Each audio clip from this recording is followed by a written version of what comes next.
India is celebrating Joe Biden and Kamala Harris's election victory. Many say they are proud of Ms. Harris's Indian connection, as Neha Punia reports. As Kamala Harris made her victory speech over the weekend, her win resonated almost 13,000 kilometers away. In her grandfather's ancestral village in South India, locals celebrated with firecrackers, prayers, sweets and traditional Indian floor murals. ஒரு சின்ன கிராமத்தில் பிறந்து உலகத்தில் இருக்கிற மிகப்பெரிய நாடுகளில் ஒன்றான அமெரிக்க திருநாட்டுடைய துணை அதிபராக அதுவும் பெண் துணை அதிபர் என்பது இதுதான் முதல் தடவை என்கிற அந்த அடிப்படையில் மிகப்பெரிய சாதனையை படைத்திருக்கிறார்கள். As the daughter of an Indian immigrant, US Vice President-elect Harris has been labelled India's daughter. We are proud of this thing and definitely she will look after the interests of our country. In her victory speech on Sunday, Ms. Harris paid tribute to her late mother's journey to the United States, where she became a breast cancer researcher. Her mother, Kamala Harris, was born in Chennai in southern India.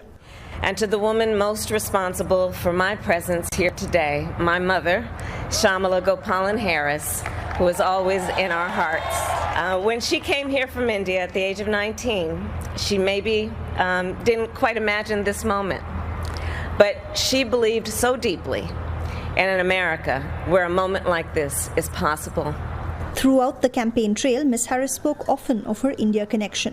And she said she often travelled to India on summer holidays, spending time with her grandfather, a retired civil servant, and a man, she says, who influenced her to join politics. And now that she's won, some of her family members in India are thinking of travelling in the other direction to attend her inauguration.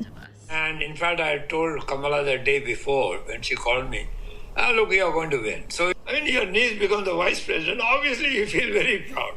But despite Ms. Harris's India connection, President Donald Trump's loss is also lamented by some, as he's a popular figure here in India. Because he was having good tuning with Modi, that was a point. Plus, he's basically a businessman. So I personally feel if somebody is a businessman, he can manage the things in a better way. The camaraderie between Prime Minister Narendra Modi and Donald Trump has come to define Indo-US ties over the last 4 years. Despite a trade spat and the US cracking down on immigration from India, the two leaders met twice in the last year. Mr. Modi even endorsed Mr. Trump's candidacy. That entire display of a very masculine bonhomie is probably going to be missing. We know that Biden is first and foremost a diplomat.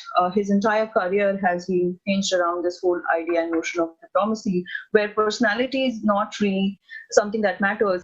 Still, under Joe Biden's leadership, experts predict Indo-US ties may become more predictable.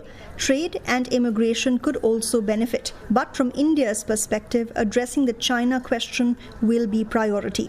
New Delhi and Beijing have been engaged in a border standoff for 6 months now, with no resolution in sight.